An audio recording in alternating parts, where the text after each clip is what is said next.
네, 안녕하십니까. 방금 소개받은 마이크로소프트에서 컨설팅하고 있는 정우진입니다.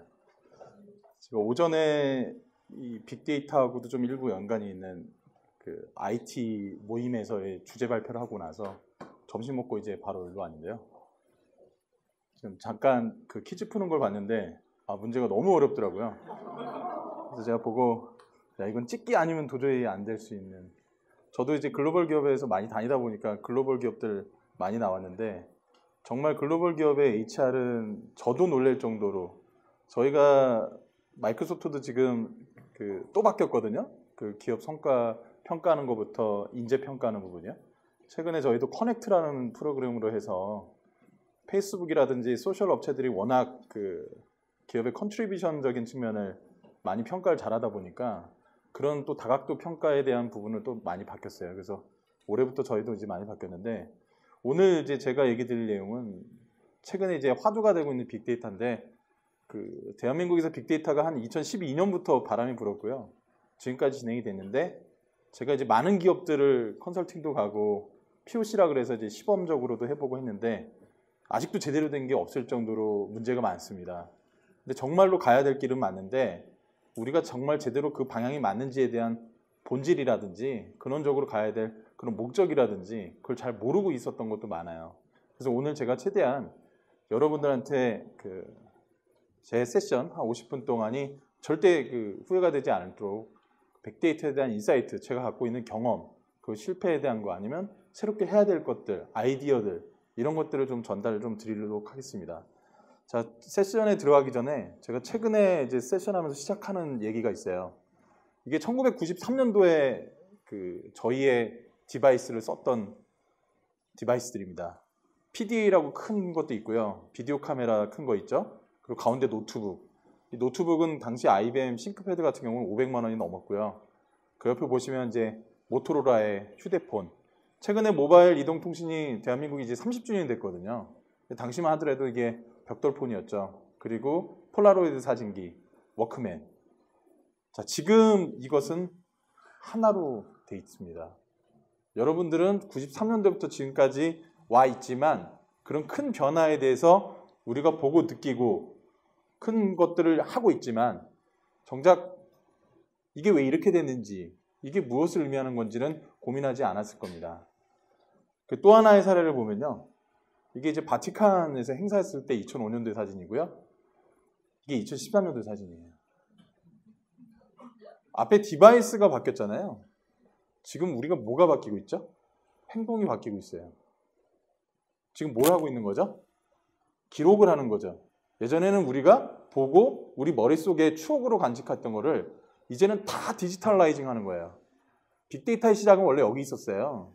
누구든지 다 데이터를 만들고 누구든지 다 데이터를 기록하고 누구든지 다 그런 것들을 바로 공유하려고 하는 거 있었거든요. 그래서 지금 우리는 디바이스에 맞춰서 그 다음에 행동이 바뀐 거죠. 자, 그렇게 되면 당연히 우리가 이제 고민을 해야 돼요. 이게 2005년도에 저장 매체인데 여기 잘 안 보이실지 모르지만 128메가로 되어 있습니다. 저는 몰랐는데 오늘 아침에 보니까 벌써 월드컵이 시작했더라고요. 보통 토요일, 일요일 시작하는 줄 알았는데 목요일에 시작해가지고, 그래서 보니까 오늘 아침에 그 브라질 대 크로아티아 경기에 그 핵심 트위터 아주 인기 단어가 뭔지 아세요? 인기 문구가 뭔지 아세요? 모든 골을 브라질이 넣었다. 3대1로 이겼는데 자살골이 들어간 거예요. 그래가지고 모든 골을 브라질이 넣었다. 그래서 다들 막 재밌어 했었는데, 제가 2002년 월드컵 4강 때 여러분들한테 질문 한번 던져보겠습니다. 당시에 우리가 4강 올라갔을 때 막 기념사진도 찍고 나가서 막 비디오도 찍고 막 이런 거 했었잖아요. 사진 찍었을 때 뭘로 찍었을까요? 당시만 하더라도 스마트폰이 없었죠. 핸드폰이 칼라 액정으로 이제 막 넘어가는 시점이었어요. 그래서 소위 말하는 폰카메라가 거의 없다라고 할 정도로. 근데 그렇다고 디지털 카메라가 많았을까요? 아니었어요. 여기 보시면 2005년도 128메가였는데 당시에 1기가짜리 저 마이크로칩 하나만 하더라도 몇만 원이 넘는 10만 원 돈이 가까운 되게 큰 거였어요. 자, 지금 우리 핸드폰 사진 찍으면 한 몇 메가 정도 나오나요? 한 장에 한 3, 4메가 되죠. 자, 128메가면 한 40장 나오나요? 당시에 우리는 어떻게 했죠? 사진 찍고 메모리 하나 준비했다가 그 메모리 다시 컴퓨터 꽂아서 옮겨놓고 지금 여러분들 그렇게 하시는 분들 계시나요? 핸드폰으로 그냥 다 하시고 블루투스로 다 하고 클라우드로 다 이관되고 그냥 컴퓨터 연결되면 자동으로 백업돼 버리죠. 우리는 얼마 전까지만 해도 그러한 디바이스에서 그렇게 디바이스를 쓰면서 메모리와 아니면은 그 비디오 같은 거, 사진 같은 걸 이관을 했던 거예요. 지금은 128기가라고 돼 있습니다. 지금 웬만한 문구점 가서 보시면 32기가짜리 USB 메모리가 만 얼마 정도 안 하고요. 뭐 8기가, 4기가는 막 7,000원, 8,000원대예요. 그런데도 안 팔려요. 사람들 안 써요. 왜요? 바로 다 클라우드나 바로 다 웹에다가 아니면 바로 다 우리가 공유해버리기 때문이죠. 그 정도로 지금 빠르게 변해가고 있어요. 얼마 전에 이제 3D 영화로 대박난 제임스 카메론 감독의 그 아바타 영화 보시면 최근에 블루레이 버전이 나왔어요. 얼마 전에. 꽤 됐지만. 그 블루레이 버전을 파일로 다운로드 하시면 한 17기가 정도 돼요. 우리가 보통 영화 한 편 하면은 한 500메가에서 한 1기가 정도 왔다 갔다 생각했는데 점점 더 고해상도가 필요한 거예요. 그래서 지금 128기가도 솔직히 부족하다는 얘기 많이 해요.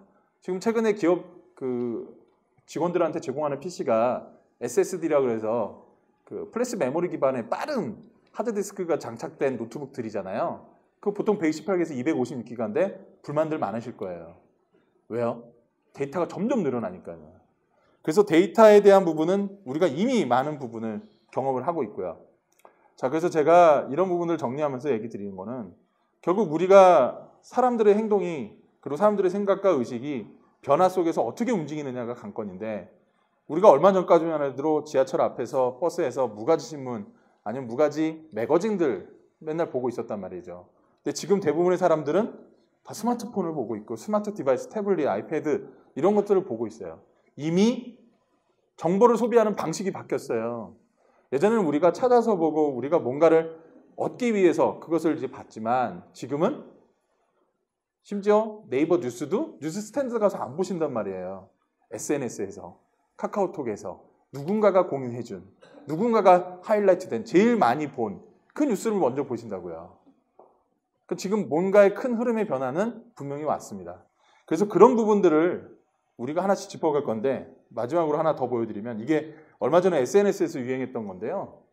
자기 책상에 있는 것들이 여기 전화기, 이게 스카이프 인터넷 전화기, 어드레스는 페이스북, 메모장은 트위터나 워드프레스, 그 다음에 뭐 위치 정보는 폴스퀘어, 그리고 사진은 인스타그램 이런 식으로 이미 우리 책상에 있는 모든 아날로그, 소위 말하는 오프라인에 있는 것들이 다 온라인화 돼가고 있죠. 그래서 최근에 O2O라는 말 들어보셨나요?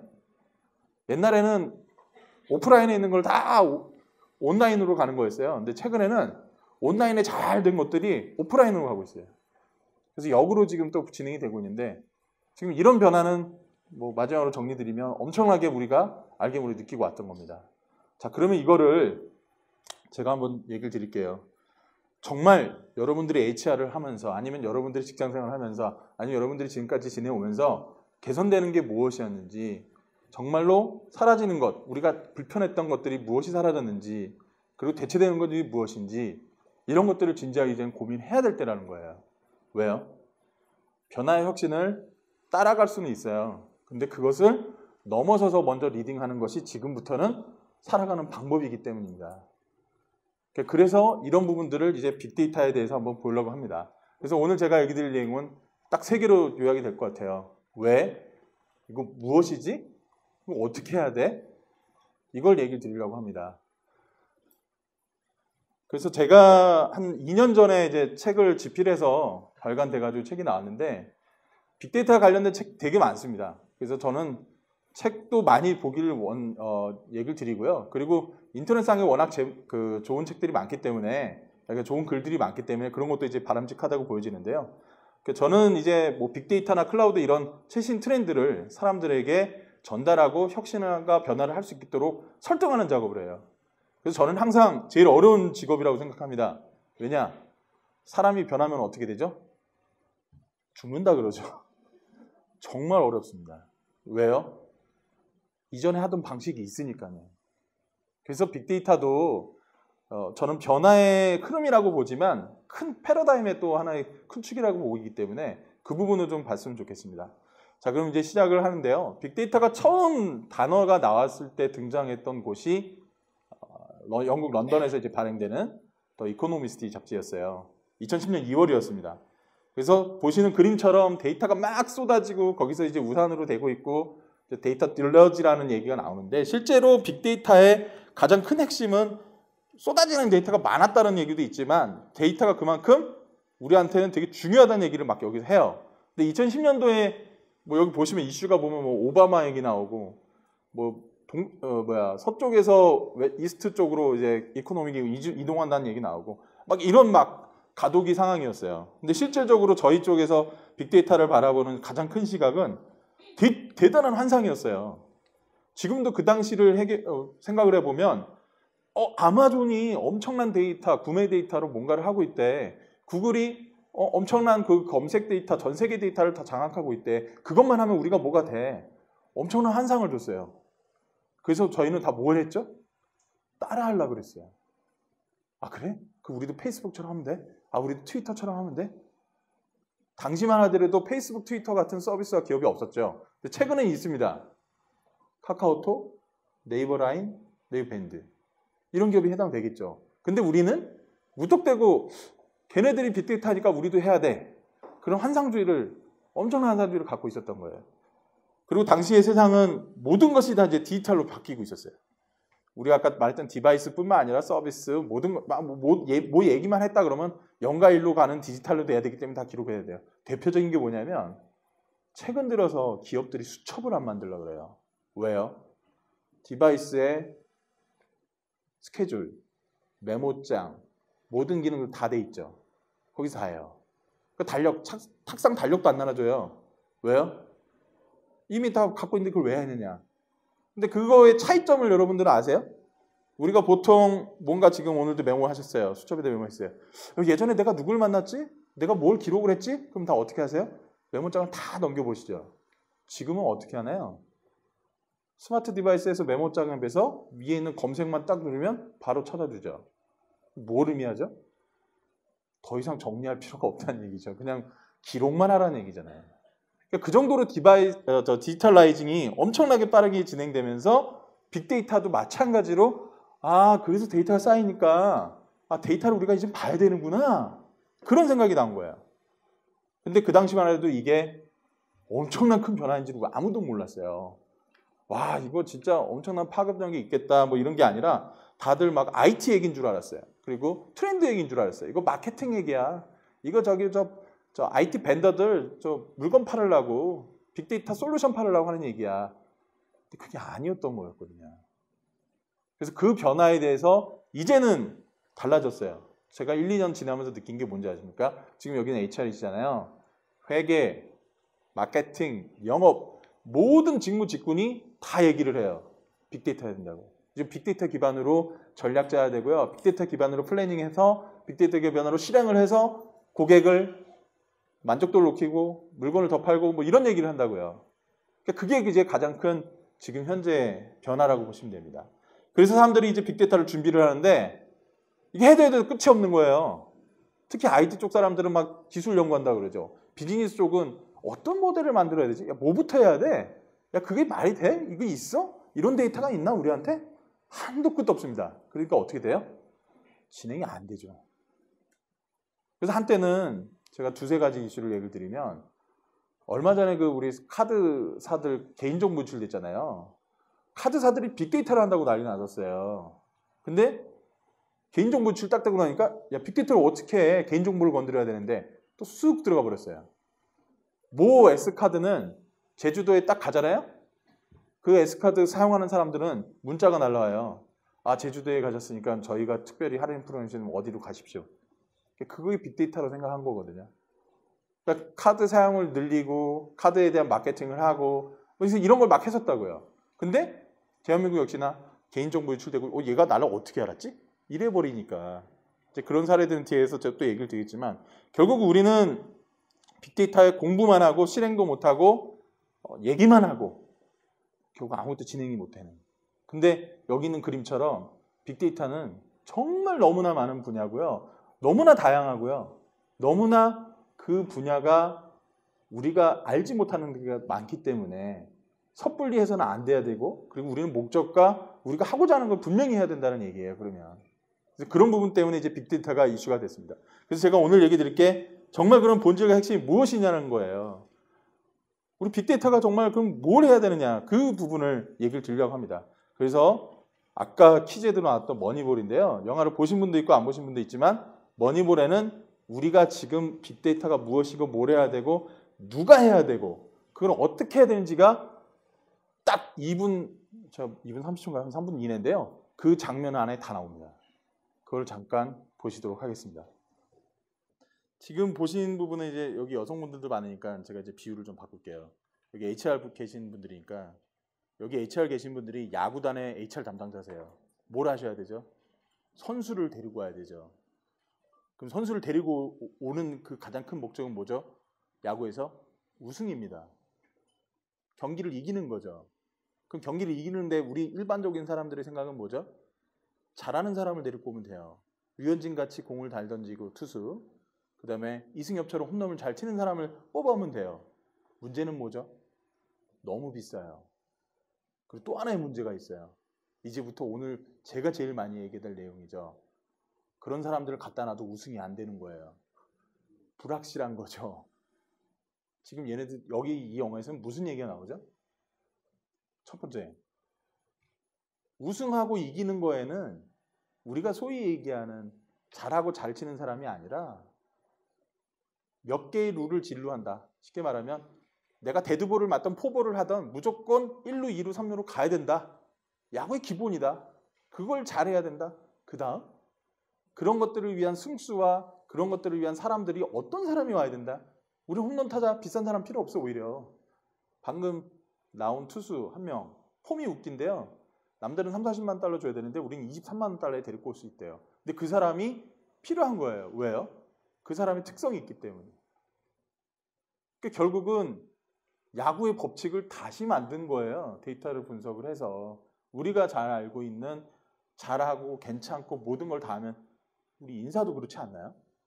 정말 똑똑하고 잘하는 사람 저도 많이 봤는데 협업이 안 되는 사람도 있더라고요. 그 중에는 또.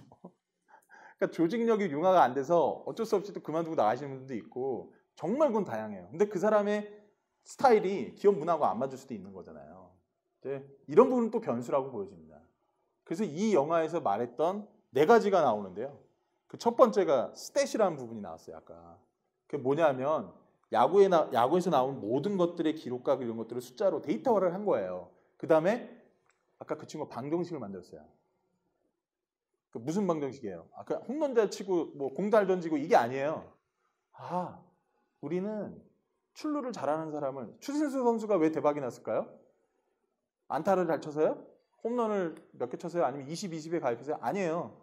데드볼과 포볼 출루율이 제일 높았기 때문이잖아요. 그럼 그런 룰들을 이제 적어가는 거예요. 이게 지금 벌써 10년 전 얘기인데 이제 와서 그게 메이저리그에서 확산이 돼버린 거잖아요. 빅데이터가 화두가 되면서. 첫 번째는 숫자에 대한 알고리즘 얘기고, 두 번째는 이 사람이 그거를 시스템에 넣었어요. 그 시스템에 계속 넣어서 분석을 해서 2만 3만 명 되는 메이저리그 선수한테 다 적용을 한단 말이에요. 시스템에서 자동으로 돌게끔 해야 되는 거예요. 우리가 그걸 계속 계산하고 머릿속으로 할 수 없어요. 그럼 이런 것들을 해야 된다는 거죠. 자, 빅데이터는 이런 거예요. 그리고 세 번째는 당연히 데이터 사이언티스트. 분석을 하고 뭔가를 해야 되는, 그래서 뭔가를 다 알고 있는.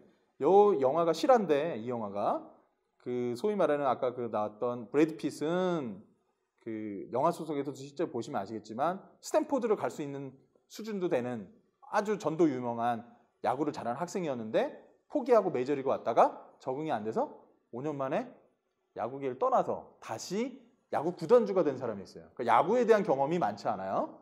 그리고 아까 분석했던 그 빌 제임스인가요? 빌리 제임스 그 사람은 실제로는 하버드대를 나왔고요. 여기 영화상에서 예일대를 나온 경제학과 출신 사람이에요.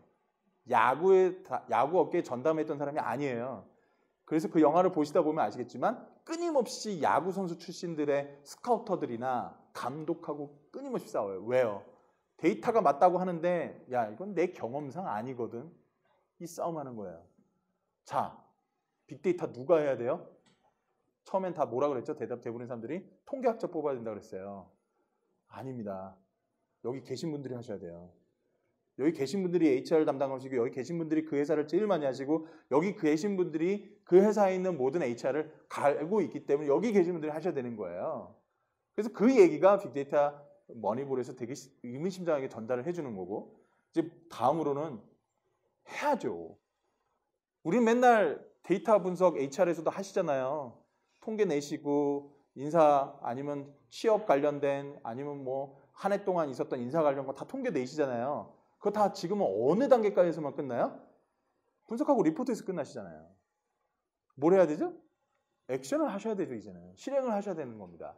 그래서 이 네 가지에 대해서 이제 하나씩 얘기 드리면 첫 번째로는 알고리즘은 통계학이나 수학이나 이런 걸 많이 하거나 그런 게 아니라 여기서도 나오지만 이제 초중고등학교에서 우리가 배웠던 수학 수준의 알고리즘과 그 방정식을 얘기하고 결정적으로 중요한 거는 데이터의 범위가 이제 확대가 되는 거예요. 우리가 갖고 있는 데이터가 아니라 외부에 있는 데이터까지 다 끌고 와서 봐야 되는 거죠.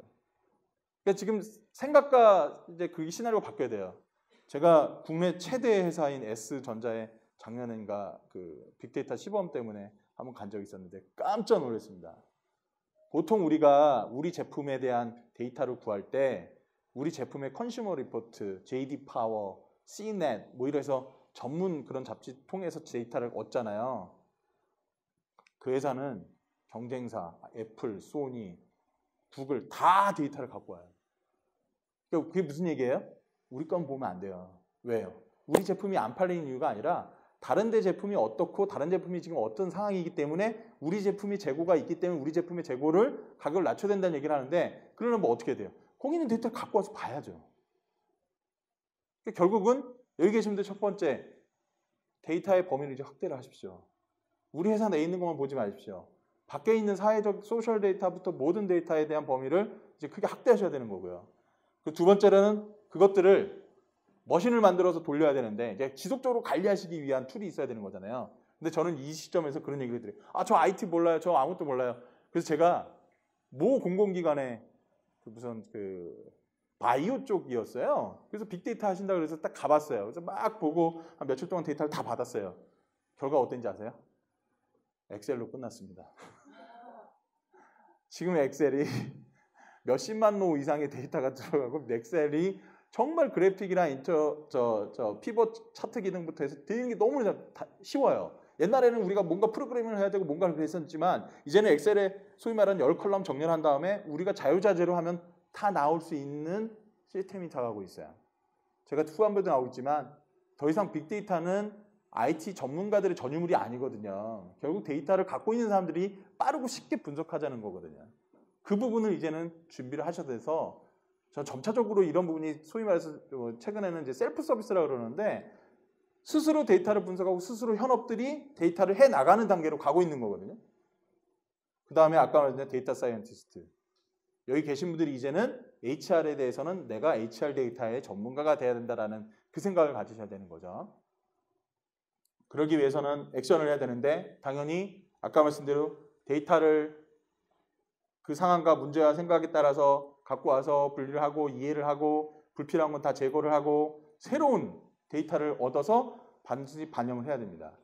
근데 여기서 제일 중요한 게 있죠. 오늘 제가 뒤에서도 얘기해야 될 인사이트입니다. 하시면서 끊임없이 Why를 외치셔야 돼요. 왜 이러지? 이 결과 왜 이렇게 나온 거지? 좀 더 디테일한 게 없는 건가? 그 인사이트가 빅데이터의 핵심입니다. 그래서 BI라 그래서 비즈니스 원래는 인텔리전스였어요. 그래서 데이터를 분석을 하면서 BI 이런 얘기를 하다가 최근은 인사이트로 바뀐 거예요. 결국은 그 과정에서의 인사이트를 찾아내는 사람과 찾아내지 않는 사람이 빅데이터에서 승부를 좌우하게 되는 거거든요. 그래서 그런 부분들을 이제 고민을 하셔야 되고 그럼 그런 걸 잘하는 회사가 어디냐? 이게 GE인데요. GE가 작년에 이제 제프리 윙웰트 회장이 구글, 애플, 마이크로소프트 이런 데서 한 400명을 우수 인력들 다 뽑아다가 실리콘밸리에 딱 사무실 차리면서 발표를 해요. 우리 회사가 드디어 이제 ICT 회사로 갑니다. 그래서 맨날 터빈하고 발전기하고 뭐 전기, 뭐 헬스케어 장비 만들다가 그 데이터를 가지고 분석을 해서 고객들한테 앱으로 스마트폰에서 할 수 있는 앱을 제공하겠습니다. 이래요. 그러면서 그걸 네트워킹해서 공유하게 되면 더 나은 제품이 나옵니다. 그리고 그 제품을 언제든지 우리는 유지보수할 수 있게 됩니다. 엄청난 얘기예요. 우리 서비스 모델이 바뀌었습니다. 이래요. 행동한 겁니다. 그래가지고 올해 벌써 들어갔어요. 그러니까 지금 이미 산업군 자체가 빅데이터에 큰 변화가 오고 있는 거예요. 왜요? 우리는 맨날 생각만 하고 안 했잖아요. 먼저 치고 나가는 거죠. 그래서 오늘 제가 또 얘기 드릴 거는 HR 담당자시니까 이제 HR에 적용하셔야죠. 그 케이스는 뒤에서 또 다시 얘기 드릴 거고. 그러면은 이제 우리가 그럼 우리가 그전에는 안 했어요? 우리가 그전에는 데이터에 대한 걸 얘기를 안 했습니까? 했습니다.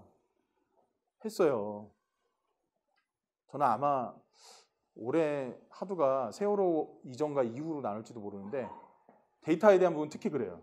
예전에는요 사건이 일어났어요. 뭔가 뭐가 터졌어요. 그러면 이게 왜 일어났는지, 무엇이 일어났는지에 대한 거를 궁금해하기 위해서 데이터를 모아요. 그 다음 단계인 왜인지에 대해서만 딱 해요. 바로 여기까지만 하신 거예요. 그럼 데이터는 뭘 하기 위해서 한다고 그랬죠? 제가 아까? 불확실성. 정확하지 않잖아요. 그러니까 뭔가 우리가 경영적으로 의사결정하고 뭔가를 해야 되는데 예를 들면 올해 사람을 뽑아야 돼요. HR에서 몇 명을 뽑아야 되는지 정확하게 뽑으실 수 있어요? 없지 않습니까?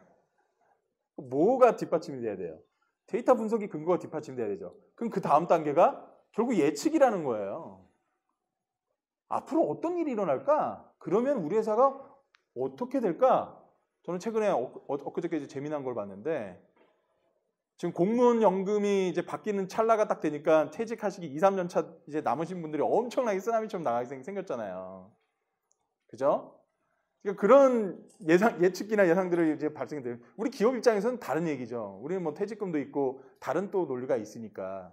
근데 최근에 좀 암울한 얘기지만 KT 통신사도 한 8,000명 정도 그만두고 점점 더 이제 많은 사람들이 그만두게 되는 상황인데 저는 IT 전문가로서 제 생각은 뭐냐면 그 정도로 지금 이제 IT가 자동화되고 회사 내에 소위 말하는 이제 단순 이제 시스템 직업군들이 이런 게 빠진다고 보여지는 것도 좀 있어요. 근데 우리가 참 재미난 게 빅데이터에서 이제 그 퇴직하는 분들을 위한 또 연구가 또 최근에 일어난 게 재미난 게 있더라고요. 퇴직하신 분들이 제일 많이 가는 곳이 어디시죠? 제일 많이 가는 곳이자 하는 게 뭐죠? 네, 대한민국 치킨집이죠. 자, 한 동네에 BBQ가 있고요. 교촌치킨이 있어요. 서로 다른 스타일의 치킨을 만드는 집이에요. 잘 되고 있어요. 그 상황에서 기름에 튀기지도 않고 굽기만 한다는 굽네 치킨이 들어와요. 이 동네가 어떻게 될까요? 네, 3회 법칙이 있습니다. 셋 다 망한답니다. 자, 그런 상황에서 그러면 우리는 뭘 해야 돼요? 들어가지 못하게 데이터로 입증을 하고 뭔가 근거를 내고 증거를 제시를 해야 되잖아요. 결국은 예측이에요. 결국 인사이트도 그 다음 단계가 이제 예측으로 갈 거고 그리고 마지막으로는 그런 현상이 발생하지 않도록 해야죠. 그러니까 소위 말하는 예방, 방지, 먼저 사전 보호, 사전 차단 뭐 이런 걸 해야 되는 거 아니에요? 제가 뒤에 이제 뭐 인사 쪽 관련된 얘기들 있지만 제가 뭐 큰 회사 가서 인사 담당되더라고요. 빅데이터 이제 미팅을 몇 번 했었는데 매일마다 와서 퇴직금 조회 사이트, 사내 조회 사이트 들어가시는 분이 있는데 그분이 우수인재예요. 그러면 인사팀에서 어떻게 해야 돼요? 먼저 알아서 그 사람한테 뭐가 부족한지 체크해야 되고 그 사람이 윗사람하고 뭐가 불만인지 체크해야 되고 이런 걸 해야 되는 거 아니냐? 제가 이 얘기가 딱 끝나자마자 맞을 수 있습니다. HR의 핵심 또 중에 하나가 탤런트 리텐션이잖아요. 그러니까 외국 글로벌 기업들은 이제 그런 쪽이 이제 많이 포커싱 돼 있는데 결국은 우리가 이제 데이터를 바라보는 시각이나 데이터를 분석하는 목적 그리고 이런 과정들이 이제는 여기까지 와야 돼요. 아, 이걸 통해서 우리가 그것들을 한번 해야 되겠다. 그리고 이거는 돈으로 따져야 되는, 그러니까 소위 수익 사업으로 보면 비즈니스 통찰력이 소위 말하는 데이터 모너타이즈라 그래서 수익 창출이 돼야 되는 거죠.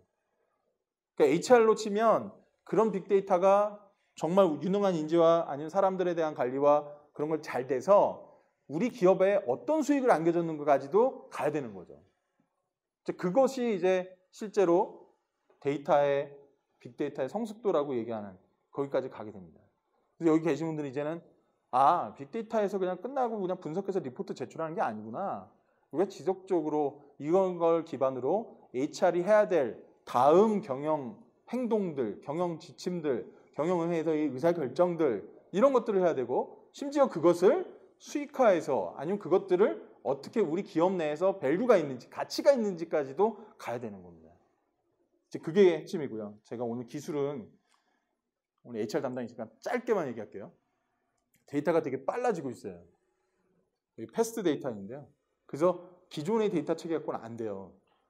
그리고 분석해야 될 데이터가 너무 많은 거예요. 빅 어널리틱스. 새로운 그런 도구들도 지금 막 등장하기 시작했고 그리고 마지막으로 딥 인사이트. 되게 깊은 통찰까지 이제 들어가시게 돼요.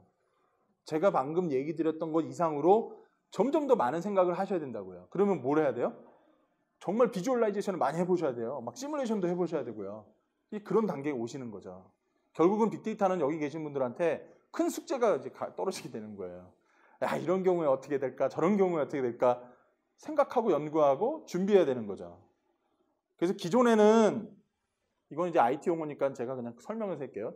예전에는 데이터 분석을 위에서 시켰다고요. 사장님이나 아니면 높으신 경영진이 야, 이거 어떻게 되는지 확인해봐. 그럼 윗사람 보고용이었다고요. 그래서 전담 조직이 다 있어요. 그래서 도와가면서 하면 돼요. 그래서 의사결정을 하고 기업 성과만 이제 잘 평가하면 돼요. 근데 지금은 아니라는 거예요. 새로운 걸 뭔가를 만들어내라는 얘기를 계속 한단 말이죠. 이건 위에서 할 수 없는 얘기예요. 위에서 지시로 되는 게 아니에요. 그럼 밑에서 해야 되잖아요. 그럼 밑에 우리는 어쩔 수 없이 하부 조직이기 때문에 만들어내야 되는 거죠. 그러기 위해서 실행하고 활용하고 그리고 이건 담당자가 없어요. 이런 생각을 하는 사람이 없단 말이죠. 그것만 전문으로 하는 사람이 없단 말이죠. 그래서 그거를 누군가가 도와줘서 해야 되는 겁니다. 누구든지 해야 되고 당연히 비즈니스 혁신과 서비스까지도 가게 되는 거죠. 그러니까 그런 변화들이 지금 현재 일어나고 있어요. 저는 스마트워크에 대한 역량이 HR에서 다음에서 되게 중요하다고 얘기 많이 하거든요. 스타트업들 얘기 나오고 혁신 창의적 조직 얘기 나오면서 다음으로 빅데이터 역량이라고 봐요. 그게 아마 기업의 핵심 인재의 중요 조건이 될 가능성이 높습니다. 그래서 아까 퀴즈에도 나왔던 데이터의 규모, 볼륨, 데이터의 속도, 데이터의 타입, 그리고 데이터의 정확도가 이제 중요하죠. 또 여기에 또 다른 얘기를 하시는 분들도 있는데 정확도도 되게 중요하죠. 그래서 이런 부분들을 항상 이제 고민을 하셔야 되는 거고요. 그래서 결국은 사람들마다 이제는 모든 데이터를 잘 찾고 그것들을 결합하고 관리가 가능한 체계로 IT가 지금 바뀌고 있어요. 그래서 그 IT에 맞춰서 여러분들은 실행을 하시면 돼요. 자, 기술 얘기는 좀 빠르게 진행하겠습니다. 자, 그럼 이제 글로벌 빅데이터에 대한 얘기를 좀 사례 한번 재미나게 한번 얘기를 한번 해볼까요? 자, 제가 아까 그 빅데이터 트렌드가 딱 나왔을 때 우리나라에 이슈가 있었어요. 대한민국에는 빅데이터가 있습니까? 없습니까? 없는데 왜 이걸 해야 됩니까? 우리가 구글입니까? 페이스북입니까? 그 맞는 얘기였어요. 근데 다들 그래도 우리가 그럴 수 있으니까 하면 되지 않겠냐. 그래서 그런 노력들을 많이 했단 말이죠. 근데 지금 현재 보면 전 세계에서 데이터를 제일 많이 갖고 있는 특히 이 퍼체스, 소위 말하는 구매 데이터는 아마존이랑 애플이랑 이베이예요. 애플이 얼마나 무서운 회사냐면 전 세계 한 3억 명의 크레딧 카드의 정보를 갖고 있어요. 왜요? 앱스토어에서 앱 다운받으시니까 결제하시니까요. 불과 0.99불에서 3.99불 결제하는데 걔네들이 갖고 있어요. 유통기한하고 비밀번호하고. 무서운 사람들이죠. 왜요? 우리가 가서 직접 구매하지 않더라도 핸드폰에서 다 결제가 일어나니까 그렇습니다. 아마존. 이제 한국에 아마존 클라우드는 들어와 있는데 이제 온라인 이커머스도 이제 들어오려고 그러잖아요. 이제 아마존과 함께 우리나라에서 제일 무섭게 또 들어오려고 하는 기업 하나 더 있죠. 이케아. 가구. 그러니까 이런 기업들이 들어오기 시작하는데 그들이 갖고 있는 핵심은 뭐예요? 이렇게 많은 데이터를 갖고 있다라는 등수들 보면 아마존, 애플, 이베이는 퍼체스, 소위 말하는 구매 데이터를 많이 갖고 있고 페이스북은 소셜, 구글은 검색. 이미 이 기업들은 어마어마한 데이터를 가지고 비즈니스를 하고 있는 거예요. 최근에 아마존 때문에 모 유통사들 아마존 같은 서비스를 하기 위해서 준비를 한다고 해서 저희도 부르고 여러 사람들을 불렀어요. 하는 거 하나입니다. 아마존에서 하는 추천 엔진이죠. 아마존에서 구매하신 분들 아실 거예요. 제가 A라는 책을 샀잖아요. 그러면 그 A라는 책을 사면서 무슨 얘기가 나와요? 이 A라는 책을 산 사람이 B라는 책도 사더랍니다. A 플러스 B에서 가격을 할인해서 딱 줘버려요. 근데 그게 기가 막히죠. 그리고 미국 출장 가신 분들, 혹시 아마존의 킨들이나 이런 걸 갖고 출장 가신 분들, 제가 한번 경험인데 샌프란시스코 있다가 뉴욕을 딱 가잖아요. 샌프란시스코 있을 때는 샌프란시스코 근처에 레스토랑이나 뭐 이런 것들이 계속 푸시가 나고요. 뉴욕으로 가잖아요. 뉴욕에 있는 정보들이 나와요. 광고판이 아예 달라져 버리죠. 결국 타겟팅되고 그 사람이 어디 있는지에 따라서 그 사람이 어떤 걸 구매했는지에 따라서 그 사람의 취향이나 모든 것들이 다 갖고 있는 거예요. 그래서 우리가 이들을 무서워하는 거죠. 근데 이 사람들이 이제 들어오게 되면 로컬라이즈 정책을 하겠죠. 그 저희도 준비를 해야 되는데, 그래서 아까 전에 뭐 혁신기업의 저희 경쟁자이지만 또 훌륭한 기업 중에는 구글이 빅데이터를 해서 작년에 발표한 서비스가 빅콜이라는 게 있어요. 대부분의 사람들이 빅데이터 하니까 우리가 다 IT에다 요청하는 거예요. 우리 회사에 이런 시스템이 있어야 돼요. 이런 시스템 IT가 안 해줘요. 몰라요. 요즘 잘 나가는 기업들은 무슨 얘기를 해요? IT 기업들은 그런 거 준비하지 마세요. 그런 거 몇 년 동안 R&D 해야 돼요. 투자 많이 들어가요. IT에서 하시는 거 아니에요? 그냥 우리 쪽에 오세요. 그래서 이게 구글 빅컬이라는 서비스인데, 작년에 그 위키피디아 있는 사이트, 위키피디아의 엄청난 지식 정보를 다 끌고다가 6천만 원에 분석해 주는 걸 시연을 해준 거예요. 자, 여기 계신 분들 무슨 고민하셔야죠? 나는 이제 더 이상 툴이나 이거 고민하지 말고 빨리 어떤 데이터 있는지 찾아서 여기다 갖다 넣으면 되겠다. 이 고민하셔야 되는 거예요. 우리가 왜 되지도 않는 것들을 대해야 된다고 막 IT에 대해 요청하고 해야 된다라고 얘기해. 그럴 필요가 없는 세상에 지금 가고 있는 거죠. 누구나 다 데이터 분석을 할 수 있는 시대로 가는 겁니다. 그리고 이제 데이터 마켓플레이스라고 해서 마이크로소프트는 데이터를 사고 파는 마켓플레이스가 나온 거예요. 우리가 앱스토어에 있는 것을 앱 다운로드 받듯이 데이터를 공유하고 데이터를 분석하는 툴을 또 공유하고 데이터를 사고 팔 수 있는 마켓플레이스가 열렸어요. 그래서 최근에 게임하고 미디어 개발자, 앱 개발자들이 그 영역 빼고 나머지 앱 개발자들 다 이쪽으로 넘어오고 있대요. 왜요? 데이터가 돈이 되니까. 그래서 그 정도로 지금 해외에서는 데이터에 대한 마켓플레이스가 엄청나게 활발해집니다. 근데 여기 가서 보면 되게 다양한 데이터가 많아요. 지역별, 소위 말하는 인구부터 분석, 세대 간 무슨 계층, 뭐 구매, 소비 패턴, 이런 데이터들이 이제 나오기 시작한 거예요. 여기 계신 분들 정말 기회죠. 제가 아까 그랬잖아요. 이제 눈을 돌려서 외부에 있는 데이터를 한번 보셔야 된다고 그랬잖아요. 그거를 쉽게 구할 수 있는 세상이 오고 있는 거고요. 그 다음에 또 중요한 게 위치 기반 데이터입니다. 저희 회사가 얼마 전에 이사를 갔는데 제가 그 프로젝트에 좀 일부 참여를 해서 보니까 그 직원들이 어디 사는지에 대한 분포도 되게 중요하더라고요. 출퇴근 시간도 있지만 그게 또 나름의 또 복리후생이에요. 우리 대한민국은 출퇴근 버스가 또 되게 중요하잖아요. 근데 최근에 이제 경기도 광역버스나 이런 거 이제 서서 못 가잖아요. 안전 불감증을 방지하기 위해서 이제 다 앉아서 가야 된다. 그래서 막 신촌에 있는 대학생은 관광버스 빌려서 월 10 얼마 해가지고 회원 모집해가지고 그 출퇴근하는 데도 있고, 그리고 서울시 박원순 시장님은 그 심야버스를 노선과 경로를 바꿔서 실제로 그 심야에 많은 유동 인력이 있는 그 노선을 다시 바꿨잖아요. 그 중심에 뭐가 있냐? 위치 기반 데이터죠. 근데 우리 위치 기반 하려고 하면 또 뭐 해야 돼요? 지도 툴이 뭐 좋은 게 없나? 지도 하는 순간 딱 끝나버려요. 왜요? 데이터를 못 올리거든. 그런 서비스들을 해주는 데가 나오는데 그 대표적인 게 S3라는 회사예요. 여기는 아예 플랫폼을 팔아요. 자기네 플랫폼으로 해서 이걸 서비스를 하려고요. 그래서 작년에 제가 그 S전자라는 거기하고 북미에서 했던 것 중에 하나가 여기 지도 기반의 이 소위 말하는 월마트, 베스트바이, 시얼스 유통 매장에 있는 모든 판매와 인구와 모든 정보를 다 때려 넣어서 종합 다각도로 분석할 수 있게끔 하는 거를 만들려고 했었어요. 엄청났습니다. 그럼 결국 이런 것들을 이용해야죠. 그렇죠? 이런 부분들이 이제 또 되고요. 그리고 기업용에서는 미국에서는 이미 클라우드 형태의 빅데이터 플랫폼들을 제공하는 회사들이 되게 많이 나왔어요. 팩추얼 같은 회사들, 그리고 정부에서는 최근에 이제 오픈 데이터 운동이 벌어지고 있습니다. 서울시 빅데이터 사업하는 거 혹시 보신 분 계시나요? 정말 다양한 사업이 있는데 저는 이제 그 범위가 이제 확대돼서 정말 감탄을 금치 못하고 담당자 하시는 분이 저랑 같이 예전에 일했던 분이에요. 그래가지고 이제 주기적으로도 많이 만나는데 아까 말씀드린 심야버스도 있지만 일단은 그 서울시에 내는 결제 데이터가 오픈되는 거 아세요? 그 박원순 시장이 사업하시는 모든 결제 그 내용이 다 오픈돼요. 그럼 왜 그런 거죠? 서울시는 국민의 세금으로 운영되니까 당연히 오픈해야 되는 거죠. 근데 거기서 이제 재미나고 흥미로웠던 게 아주 단적인 예를 드릴게요. 우리 대한민국 도로에서 제일 많이 있는 게 뭐죠? 해외는 없는 방지턱이죠. 얼마 전에 국세청 앞에 지나가다가 깜짝 놀랐는데 웬만한 산 높이였어요. 올라가다 죽는 줄 알았어요. 그래서 야 이거 그 소위 강남에 제일 그 큰 뭐 페라리나 저기 람보르기니 왔다가는 큰일 나겠다. 국세청 끌려왔다가 그래서 깜짝 놀랐는데 방지턱이 어떻게 설치가 되는지 아세요? 민원이에요. 전화가 와요.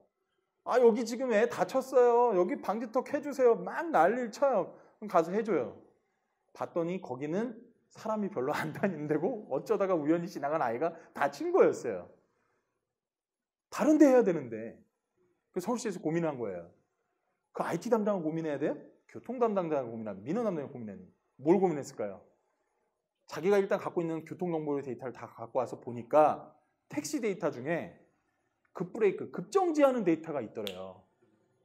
그 데이터를 조사하다 보니 대로변이 아닌 뒷도로변에서의 갑자기 급정지하거나 급정지한 사고 건수나 이런 걸 다 매칭을 해봤더니 거기 가서 보니 역시나 안전표지판 없고 스쿨존이 아니었고 뭐 예를 들면 그런 게 하나도 안 돼 있던 거예요. 그럼 거기다가 방지턱을 놔야죠.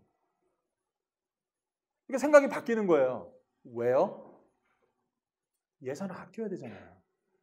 투자를 아껴야 되고 정확도를 높여야 되고 제가 계속 얘기하는 그런 것 때문이죠. 그래서 정부의 오픈 데이터가 지금 상당히 화두가 되고 있습니다. 그 기업들도 우리도 해야 되잖아요. 그렇게 이제 그런 부분들이 이제 빅데이터에서 가장 큰 부분이라고 보시면 되고요. 그러면 사례에 들어가기 전에 활용 시나리오를 좀 보면 신용카드 제가 아까 말씀드린 우리가 사용했던 행동 패턴을 이미 신용카드사들이 분석을 하기 시작했어요. 근데 아까 전에 빅데이터 때문에 개인정보 유출 뭐 이런 것 때문에 좀 잠잠해진 것도 있지만 이 부분이 정말로 빠르게 진행이 되고 있고요. 해외는 아마 미국이나 해외 출장, 유럽이나 출장 가신 분들 아시겠지만 해외는 무조건 뭘 하죠? 결제를 하면? 비밀번호를 넣죠. 왜냐면 부정방지 때문에. 대한민국은 그게 안 돼 있어서 타겟이 되죠. 중국이나 말레이시아에서 와가지고 막 이런 그런 부분들도 좀 있어요. 그래서 신용카드에서도 그런 빅데이터 사례가 되게 많이 일어나고 최근에 이제 헬스케어 갤럭시 5라 그래서 신제품 나왔잖아요. 거기서 이제 쉽게 말하면 저희 뭐 심장 박동수부터 해서 취침 기능까지 다 제공하는데 그게 다 데이터로 되는 거죠. 결국 그거는 데이터들이 쌓여서 의료 진료 기록하고도 연관이 되고요. 이런 사업들이 이제 늘어나고 있고 근데 공공 쪽에서는 이제 전기 때문에 스마트 그리드 그래서 전기 공사에 대한 뭐 전기에 대한 사용량 그리고 전기차가 나오니까 이런 부분들이 되게 많이 나옵니다. 지금 시간이 얼마 없다는 사인이 와서 제가 좀 빠르게 진행할게요. 그래서 최근에 이제 기업들이 많이 나온 게 지금 첫 번째 구글 나우. 제가 런던을 가요. 런던의 날씨, 런던의 사진, 런던의 쇼핑 정보, 런던의 소셜 네트워크 정보 자동으로 알려주죠. 그거 하려고 하면 어떻게 해야 돼요? 제가 SNS가 있어야 되고 제가 모바일 서비스를 하고 있고 그리고 다른 사람들이 그걸 공유했고 그리고 제가 런던에 갔다는 거를 위치 기반으로 인식이 돼야 되고 그래서 그걸 검색 기반으로 다 끌고 온 거예요. 내가 검색하기도 이전에 이런 서비스를 직원들이 받다 보니 우리 직원들은 회사에서 야 회사의 서비스가 이 정도 돼야 되는 거 아니야? 이런 사람들이 나오기 시작하고 있는 거죠. 그 정도로 수준가 높아진 거고 그 다음에 아마존은 최근에 이제 예상 배송이라는 시스템이 이제 시작하고 있는데 핵심이 뭐냐면 제가 샴푸를 하나 샀어요. 한 3주 있다가 이제 샴푸를 다 썼단 말이에요. 그러면 한 2, 3일 걸려요. 미국 같은 경우는 주에서 주까지 때문에 어떤 물건에 다 틀리죠. 그런 주기적인 반복적인 구매 패턴을 분석해서 미리 예상 배송을 해놓는 거죠. 그래서 나중에 바로 빠르게 결제할 수 있도록. 그래서 최근에 아마존이 식료품 배달, 식료품 소위 말하는 커머스까지 들어가고 있어요. 그래서 무서워하는 거죠. 대한민국에 들어오는 순간 완전 개인화 시켜버릴 거니까. 그런 부분들. 그리고 이미 페이스북은 12억 명이 이상이 사용하고요. 아까 제가 이제 데이터 얘기했지만 300억 페타바이트, 1타라가 1024기가거든요. 1024TB가 1PB예요. 거기에 300배예요. 어마어마한 데이터를 갖고 있어요. 그들은 단순한 기능만 서비스하고 있음에도 불구하고 이렇게 하고 있기 때문에 어쩔 수 없이 빅데이터를 할 수밖에 없는 거죠. 그래서 이들이 해야 되는 게 핵심이 뭐죠? 광고입니다. 광고. 우리가 페이스북을 보면서 광고의 마케팅을 이들은 하고 있는 거죠. 그리고 월마트의 폴라리스. 우리가 보통 온라인 쇼핑몰 사이트에 딱 들어가서 검색을 하잖아요. 예를 들면 뭐 노트북 검색을 딱 하잖아요. 그러면 그 해당되는 노트북이 쫙 나와요. 그럼 우리가 뭘 해야 돼요? 다 비교를 해야 돼요. 최근에 어떻게 하는지 아세요? 예를 들면 제가 이승철의 소녀시대를 좋아하는 세대예요. 지금 세대는 소녀시대의 소녀시대를 좋아해요. 그럼 제가 딱 넣었을 때 소녀시대의 소녀시대 나오고 이승철의 소녀시대 저 밑에 있어서 막 내려가지 않도록 해야죠. 바로 그겁니다. 더 이상 검색이 정확도가 아니라 그 사람한테 맞고 그 사람의 맞는 원하는 취향과 그것들을 먼저 올려주는 거예요. 그런 식으로 지금 점점 더 고도화되고 있는 거죠. 이런 변화들은 결국은 우리가 앞으로 해야 되는 이런 복잡한 여러 가지 데이터들을 정제해서 이렇게 규칙화해가지고 불필요한 걸 빼내는 그 작업들을 하셔야 되만 나오는 것들입니다. 자, 제가 이제 얼마 안 남아서 빠르게 한 두 장만 정리하고 얘기를 드릴게요. 그래서 제가 그 빅데이터를 시작할 때 제일 많이 얘기하는 게 이겁니다. 모델을 먼저 생각하시라는 거죠. HR에서 아니면 우리 기업에서 해야 될 때면 우리가 어떤 모델을 가지고 가야 되고 그 모델에 나올 수 있는 서비스, 그 특히 서비스가 아까 동영상에도 보여서 알고리즘이 기반이 돼 있어야 돼요. 그 다음에 IT에 대한 고민을 하시라는 거예요. 이 단계부터 해야 돼요. 근데 지금 대부분 회사들은 이 단계랑 이 서비스도 없는데 데이터도 없는데 있지 않나? 데이터 없으면 어떻게 해요? 만들어야 되잖아요. 안 되는 거예요. 이거를 지금 한 1년 동안 시행착오를 지금 거쳐온 겁니다. 그래서 결국은 데이터, 우리 회사 내의 수많은 사람 관련된 데이터에 대한 패턴을 찾아내고 그 패턴 기반으로 뭔가를 해야 되는지 그 패턴이 가장 핵심이라는 겁니다. 자, 그리고 HR에서 제가 마무리하면서 얘기 드릴 거. 최근에 정말로 많이 바뀌고 있죠. 저도 이제 외국계 기업에 있다 보니까 헤드헌터들 연락도 받고 뭐 이런 것도 많은 그런 채널을 갖고 있었는데 요즘 채널은 다 링크드인입니다. 근데 링크드인의 데이터가 너무 많아요. 그래서 최근에 지금 인사팀에서 링크드인에 있는 데이터를 분석하는 조직도 생기게 됐고 외부에 있는 정말 우수 인재에 대한 소위 말하는 트래킹을 하게 되는 거죠. 이 사람이 어느 회사 갔다. 이 사람이 어디에서 뭘 하고 있다. 나중에 이 사람은 우수 인재를 데리고 와야 된다. 이런 체킹까지 한단 말이에요. 이게 한 사람이 다 뒤져서 가능한 건가요? 안 되잖아요. 링크드인이 어마어마한 데이터를 갖고 있는데. 그리고 또 하나는 핵심 인재를 유지해야 되잖아요. 제가 아까 사례 드렸죠? 우리 회사에 있는 그 사람이 뭔가 다른 액션을 하고 있는 거예요. 심지어 그때 인사팀에서는 무슨 얘기까지 했냐면 그 병원비나 복리후생비에 대한 불평등성 그런 것이 핵심 인재 유지에 방해가 될 수 있다. 그러니까 타겟팅해야 된다. 그러려 그러면 현재 되고 있는 복리유지 후생 비용에 다 따져볼 필요가 있다. 예를 들면 뭐 의료보험 지원하는 부분들 뭐 이런 부분들 다 따져봐야 된다는 거죠. 그래서 이런 것들을 이제 종합적으로 분석하고 그 다음에 이제 조직 행동 분석. 이거는 제가 제일 많이 경험하고 있어요. 최근에 A라는 팀하고 B라는 팀이 되게 협업을 잘해서 좋은 서비스를 만들어야 되는데 협업이 잘 안 돼요. 그러면 그 회사를 분석을 하는데 뭘 분석해요? 메일로 커뮤니케이션 많이 하는지 메신저를 주고 많이 받는지 그럼 위에서 결정해버리죠. 잘 안 하면 뭘 결정하죠? 그냥 조직 합쳐버리잖아요. A팀하고 B팀이 협업 안 되니까 그러니까 우리 조직 개편하는 거잖아요. 그 인사팀에서 항상 고민하는 게 그러잖아요. 얘네들이 왜 안 될까? 뭐가 문제일까? 그런 얘기들을 데이터로 이제 보게 되는 거죠. 실제로 페이스북이나 아까 나왔던 그런 회사들이 이걸 너무 잘한대요. 그래서 그 사람들의 견제와 타이트하게 그 돌아가게 하는 메커니즘이 있는 거예요. 그 문화를 우리가 무시 못하는 거예요. 우리나라 문화는 그게 아니잖아요. 소위 말하는 수직적 하이러키와 수평적이지 않으면서 서로 견제하지 않고 위에서의 어떤 상위 하향식 전달이니까 그게 또 틀린 거거든요. 그리고 마지막으로는 모든 직원들 그리고 모든 조직이 제대로 평가받고 싶어 하잖아요. 근데 그 평가라는 게 되게 단순하잖아요. 매출 아니면 우리 그 각 조직만에 갖고 있는 스코어카드. 근데 지금 우리는 뭘 얘기하죠? 얼마나 컨트리뷰션을 했냐를 얘기하잖아요. 그게 다 어디에 있어요? 데이터에 있다라는 겁니다. 자, 그래서 제가 오늘 몇 분 정도 오버됐을 것 같은데요. 제가 빅데이터에 대해서 마무리를 하면서 얘기를 드리는 거는 절대 빅데이터가 이제는 남의 얘기가 아니다. 우리의 얘기다. 그리고 데이터의 범주를 넓히시고 데이터를 분석하는 생각과 마인드, 그리고 제일 중요한 거 실행을 해야 됩니다. 그래서 정말 좋은 사례, 정말 베스트 프랙티스가 될 만한 사례를 만들어서 이런 HR 온 세션에서 그 기업 사례가 발표될 수 있는 그날이 오기를 저는 정말 희망합니다. 감사합니다.